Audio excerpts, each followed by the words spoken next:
আসসালামু আলাইকুম, নলেজ ডেভেলপারের পক্ষ থেকে আবারও আপনাদেরকে স্বাগতম। তো আমি আজকে যে বিষয় নিয়ে কথা বলবো সেটা হচ্ছে আমরা প্রিন্টএফ ও স্ক্যানএফ এর একটা কোড আপনাদেরকে দেখাবো। তো ফার্স্ট অফ অল আমাদের যেটা করতে হবে সেটা হচ্ছে বেসিক যে প্রোগ্রামটা সেটা আমাদের লিখতে হবে। হেডার ফাইল ইন্ট মেইন একটা হচ্ছে ফাংশন আমরা এখানে ইউজ করছি এবং সেখান থেকে কি করছি আমরা কোডটিকে শুরু করছি, ঠিক আছে? তো আমরা এখন যেটা করব সেটা হচ্ছে ইউজারের কাছ থেকে একটা ইনপুট নিব। ইনপুট নিয়ে আমরা সেটাকে কি করে দেখাবো, আপনাদের প্রিন্ট করে দেখাবো, ঠিক আছে? প্রিন্টএফ এবং স্ক্যানএফ এর ব্যবহার আপনাদেরকে আমি দেখাবো। তো ফার্স্টে আমাদের যেটা করতে হবে, আমি নাম্বারকে ইনিশিয়ালাইজ করে নিব। নাম্বার আমি নাম্বারকে ইনিশিয়ালাইজ করে নিলাম। দেন আমি কি করব, প্রিন্ট করে দিব, একটা ডিরেকশন দিয়ে দিব যে আমি এখন কি করব, একটা প্রিন্ট দিব, ঠিক আছে? Enter an integer number,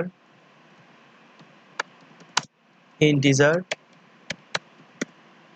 number, ঠিক আছে? আমি এখানে ডিরেকশন দিয়ে বলে দিলাম ফার্স্টে বোঝার সুবিধার্থে যে আমি একটা কি করব, এখানে ইন্টিজার একটা নাম্বার নিব, ঠিক আছে? তো এখন যেটা আমি করব সেটা হচ্ছে আমি স্ক্যান করব, ইউজারের মাধ্যমে সে কি করব, সে ভ্যালুটা আমি নিব।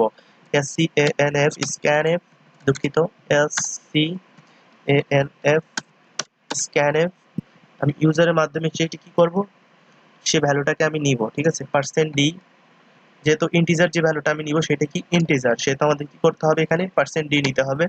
দেন আমি যেটা করব সেটা হচ্ছে জাস্ট আমি এখানে একটা কাজ করে দিব, %d এর মাধ্যমে আমি কি করলাম, ইউজারের কাছ থেকে নিলাম এবং স্টোর করে রাখবো কোথায়, অ্যাম্পারস্যান্ড নাম্বারের মধ্যে, ঠিক আছে? তো আমি স্টোর করে রাখছি। তো ভিউয়ার্স, আমি এখানে কি করলাম, প্রিন্টএফ এর মাধ্যমে ইউজারকে একটা রিজেকশন দিয়ে দিলাম যে এখানে একটা ইন্টিজার নাম্বারকে আমি কি করব, নিজের ইচ্ছা মতো কি ইনপুট নিব, ঠিক আছে? তো ইউজার সেটা কি করবে, স্ক্যানএফ এর মাধ্যমে %d একটা ইন্টিজার নাম্বারকে সে কি করবে, নিবে। ইউজারের কাছ থেকে নেওয়ার পর সেটা স্টোর করে রাখছে কোথায়, অ্যাম্পারস্যান্ড নাম্বারের মধ্যে, ঠিক আছে?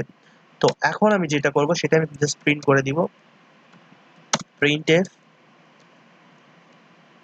পার্সেন্ট ইউজ হবে এখানে, ওকে? আর যেটা করব আমি এখানে %d, যেহেতু ইন্টিজার একটা নাম্বার নিব, আমি \n দিব, একটা নিউ লাইন দেওয়ার পর আর যেটা করব সেটা হচ্ছে জাস্ট আমি নাম্বারকে এখানে কি করে দিব, প্রিন্ট করে দিব, ঠিক আছে? তাহলে আমরা অবশ্যই একটা ভ্যালু পাবো যেটা আমাদের দরকার, ঠিক আছে? তো আমি আপনাদের এখন যেটা দেখাবো, রান করে দেখাবো। তো এখানে কি বলছে, ইন্টার অ্যান্ড ইন্টিজার নাম্বার, ঠিক আছে? তো ইন্টিজার আমি একটা নাম্বার নিব, সেই নাম্বারটা আমি আমার নিজের ইচ্ছা মতো দিব। ধরুন 30 দিলাম, আমরা ইউজারের মাধ্যমে একটা ইনপুট নিলাম, সেটা হচ্ছে 30 এবং সেটাকে আমি প্রিন্ট করে দেখালাম কি, দুঃখিত, আমরা একটা ইন্টিজার একটা নাম্বার নিলাম 20 এবং সেটাকে প্রিন্ট করে দেখালাম 20, ঠিক আছে? তো অবশ্যই আপনারা কোডটিকে বুঝতে পারছেন।